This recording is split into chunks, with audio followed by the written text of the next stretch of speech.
मेरा भाई जो हमसे छोटा है आईआईटी कानपुर में है, उसका प्रश्न आपके लिए, वो आ नहीं पाया, उसका इंटर्नशिप चल रहा है। तो उसका ये प्रश्न था कि वो कैसे मतलब आईआईटी में है तो उसका मतलब कई सारे ऐसे ऐसे डिसीजन लेना पड़ता है, तो मतलब उसमें बहुत ज़्यादा कन्फ्यूजन होता है। तो उसमें सही निर्णय किसमें ले, कैसे सही निर्णय लिया जाए? निर्णय की क्षमता तब आपके अंदर डेवलप होगी जब आप भगवत गीता पढ़ेंगे, रामचरितमानस पढ़ेंगे, रामायण पढ़ेंगे, थोड़ा सा महाभारत का अध्ययन करेंगे। आज के युवा निर्णय नहीं ले पाते। क्यों?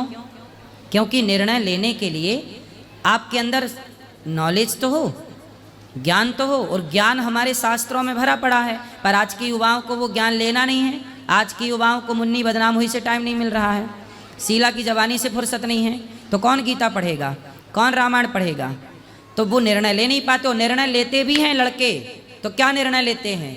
चलो क्लबों में चलते हैं, ये निर्णय है आज के लड़कों। क्लबों में जाएंगे, छोरी के संग नाचेंगे, जाएंगे दारू पिएंगे, ये निर्णय तो तुम्हारा नाश करेगा। इसलिए आज के युवाओं को सही निर्णय लेना अभी तक नहीं आया और कभी नहीं आएगा जब तक वो भगवत गीता को हाथ में लेकर आगे नहीं बढ़ेंगे, जब तक वो शास्त्रों को लेकर आगे नहीं बढ़ेंगे, तब तक वो नॉलेज होगा ही नहीं। जिससे तुम्हारा भला होना है वो तुम पढ़ते ही नहीं। तो भगवत गीता तो संस्कृत में है, तो उसको हम लोग हिंदी में है, हिंदी भी तो ट्रांसलेट है। आप रामचरितमानस पढ़िए, गीता प्रेस गोरखपुर की गीता ले आइए, गीता प्रेस गोरखपुर की रामचरितमानस ले आइए, 2 खंडों में मिलती है वाल्मीकि रामायण ले आइए। जब भी टाइम मिल जाए थोड़ा सा पढ़ लिया करिए, 2 पन्ने 4 पन्ने रोज पढ़ो। आपको ना मिल जाए, बेटा हमारा सही मित्र हमारी पुस्तकें हैं, और पुस्तकें भी सही पुस्तकें, गलत पुस्तकें नहीं। गीता प्रेस गोरखपुर की पुस्तकें लाइए और पढ़िए। थोड़ा मोबाइल व्हाट्सएप फेसबुक से मन हटाइए, पढ़िए। मैं ये दास अनिरुद्ध, मैं भी तो आज के युवाओं की उम्र का ही हूँ ना। हाँ हाँ। मैंने तो आप लोगों की तरह क्लबों में जाके नहीं वहाँ पे नंगा नाच किया। नहीं महाराज जी, क्लब नहीं जाते हैं। नहीं, आप मतलब आप नहीं जाते, पर आपकी उम्र के जन जी तो जाते होंगे। हाँ बिल्कुल जाते मैं हैं। ये बात केवल आप और हमारी नहीं है, मैं ये सबके लिए बोल रहा हूँ कि जिस उम्र में लड़के और लड़कियाँ क्लबों में जाते हैं, जिस उम्र में लड़के लड़कियाँ चरित्रहीन होने के लिए लिव इन का सहारा लेते हैं, उस उम्र में ये दास अनिरुद्ध समाज की सेवा कर रहा है। हम सेवा कर रहे हैं समाज की, माँओं की सेवा। फिर भी लोग हमें क्या बोलते हैं? ढोंगी है, पाखंडी है, बाबा तो लूट रहा है। किसको लूटा मैंने आज तक? किसके जेब में हाथ डाला? और जो तुम दिन रात क्लबों में जा रहे हो, तुम्हें कोई पाखंडी नहीं कहता, तुम्हें कोई गलत नहीं कहता, जबकि गलत तुम ही हो जो शराब पी के पड़े हो। गलत तुम पराई औरत के संग लिवन में रह रहे हो। तुम मतलब बेटा जो रह रहे हैं उनके लिए बोल रहे हैं, आपके लिए नहीं। बात समझ में आ रही है? जो तुम गलत काम कर रहे हो तुम्हें कोई ढोंगे नहीं बोल रहा है। जो बॉलीवुड गुटखा बेच रही है, दाने दाने में केसर कदम, दारू बेच रही है, जीना अगर जरूरी है तो पीना बहुत जरूरी है, उन्हें कोई नहीं बोल रहा है कि तुम गलत हो, तुम पाखंडी हो, तुम ढोंगी हो। जो सही काम कर रहा है। अब बताओ, मैं एक विद्यालय बना रहा हूँ CBSE बोर्ड का, 5 से 7 हज़ार बच्चे निःशुल्क, और जो 30 लाख रुपए खर्च करके आज देश में शिक्षा मिल रही है वो मैं फ्री में देना चाहता हूँ इस देश के युवाओं को, दे के बताऊँगा। फिर भी मुझे पाखंडी, भारत की मीडिया मुझे ढोंगी और क्या क्या ना आरोप लगाती है।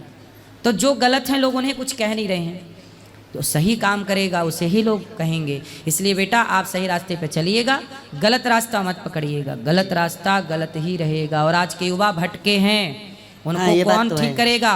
आध्यात्म, भागवत जी, भगवत गीता, थोड़ा वो पढ़ें, थोड़ा सत्संग में आए, थोड़ा कथाएं सुनता हूँ। बस युवाओं को जरूरत है सत्संग की। अगर टाइम मिलता है तो मैं सुनता हूँ। अब बॉलीवुड उन्हें भड़का देता है, उसी को मॉडर्न सोसाइटी बताया जाता है ना। मतलब जो ये सब करता है उसको कहेंगे वो स्टैंडर्ड क्लास का है, और जो स्पिरिचुअल रहता है अरे वो तो पंडित है, ये है वो है, ऐसे मतलब उसको नकार दिया जाता है। तुम ये कर रहे हो, फिर उसके बाद तुम ये कर रहे हो, थिएटर में ऑपरेशन थिएटर में जाके इसको काट रहे हो, ये नहीं कर रहे हो, मतलब नहा नहीं रहे हो, मतलब ये सब कहते उसको कर दिया जाता है। अब देखो, पढ़ी लिखी समाज, अभी एक पढ़ा लिखा लड़का ने क्या इंटरव्यू दिया था कि 370 रुपए की बिरयानी खवाई थी किसी लड़की को, खवाई थी, सुना था? मैंने सुना था। ये जैन जी ये है कि सोचिए गौरी गोपाल में 30,000 लोग रोज खा रहे हैं। कितने लोग खा रहे हैं? दास अनिरुद्ध आपसे भिक्षा मांग मांग कर 30,000 लोगों की रोज सेवा करता है। और आज के युवा, इनके माँ बाप ने संस्कार नहीं दिया कि बेटा अन्नदान तो करो। मैंने सबसे पहले आपको क्या बोला कि बेटा किसी को भोजन कराना। हाँ। पर उस लड़के ने एक लड़की को 360 रुपए का भोजन कराया, तो बदले में मालूम क्या लेना चाहता था? उस लड़की का चरित्र लेना चाहता था कि फ्री में थोड़ी खिलाए हैं भाई। वो उसका भाव तो यही था कि हम तुम्हारे चरित्र के साथ अब खेलेंगे, क्योंकि हमने तुम्हें 370 रुपए की बिरयानी खिलाई है। ये लड़कों का, ये जैन जी है आज का, और जैन जी लड़की क्या है, एक लड़की वहीं पे डॉक्टर थी, मतलब वो पोस्टमार्टम करती थी। हाँ, तो वो जी। वहाँ क्या बोली कि हम पोस्टमार्टम करते हैं, वो जैन जी है। जी। और वो लड़के जब मर जाते हैं, मतलब किसी माँ का जवान बेटा मर गया और उसका पोस्टमार्टम हो रहा है, तो वो लड़कियां उसके प्राइवेट पार्ट को देख के हंस रही हैं, मजाक उड़ा रही हैं। किसको देख के? मुर्दे का मजाक। बोलो हाँ। हाँ हाँ, ये है जैन जी। ये वो जैन जी है जो शिक्षित तो है पर संस्कारी नहीं है, जो मुर्दे का मजाक उड़ा रही है, मुर्दे का प्राइवेट पार्ट लड़कियां देख रही हैं। वो लड़की यही ना बोल रही थी। हाँ, ये बात मैं उसने सबके लिए नहीं है, केवल उस लड़की की मैं बात कर रहा हूँ, उस लड़की जैसी विचारधारा की मैं बात कर रहा हूँ जी, जी। कि ये आज के युवा हैं और ये अपने को पढ़ा लिखा कहते हैं, और यही लोग हमें पाखंडी करार दे रहे हैं। अब सोचिए पाखंडी कौन है?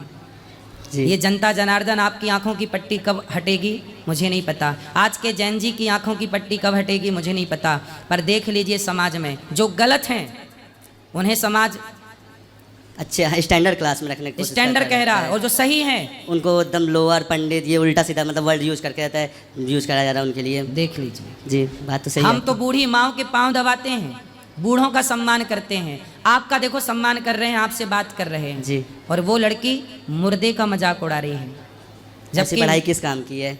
महाभारत में एक किस्सा है, अभिमन्यु जब मारा गया, ये कथा मुर्दे की बात आई तो मैं एक वाक्य, काश महाभारत पढ़ी होती वो लड़कियां या जैन जी।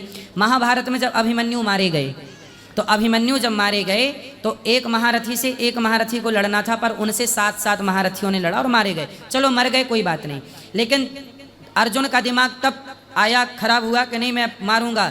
जयद्रथ ने एक गलती की थी उसमें। जयद्रथ ने क्या किया? जयद्रथ कौन था? दुर्योधन का जीजा। जयद्रथ ने क्या किया? अभिमन्यु जब मर चुके थे तो मरे हुए अभिमन्यु के सिर पर लात मारा था। किसने? जयद्रथ ने। तब अर्जुन ने प्रतिज्ञा कर ली कि कल के युद्ध में मैं तुझे मार डालूंगा या मैं कल का आखिरी युद्ध लड़ूंगा, केवल इसलिए कि तूने एक मुर्दे का अपमान किया है। हमारे सनातन में मुर्दे का अपमान करने की इजाजत नहीं है। जब कोई मर गया तो शत्रुता खत्म। जब वो मर गया था तो जयद्रथ तेरी शत्रुता तो खत्म हो जानी चाहिए, पर तूने मरे हुए अभिमन्यु की खोपड़ी पे लात मारा, तेरा नाश कर दूंगा मैं। फिर और ये लड़कियां मुर्दे पे हंस रही हैं और आप कह रहे हैं पढ़ी लिखी समाज है। आग लगे तुम्हारी पढ़ाई में, संस्कार पढ़ लेती थोड़ा सा।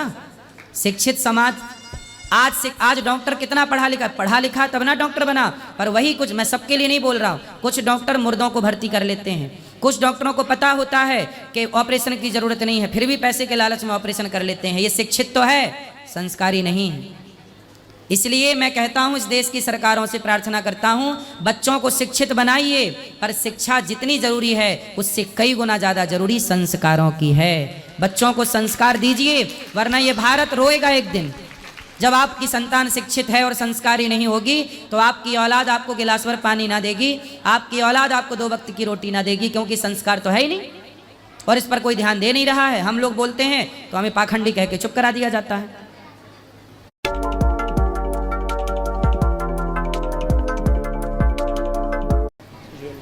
और कुछ? जी बस यही प्रश्न था। बहुत बहुत शुक्रिया, आपने मेरा मार्गदर्शन दिया। खुश रहिए। आपके चरणों में किसी कोटि-कोटि को प्रणाम। भूखे को रोटी खिलाना सीख जाओ, आप जो सपना है पूरे हो जाएंगे।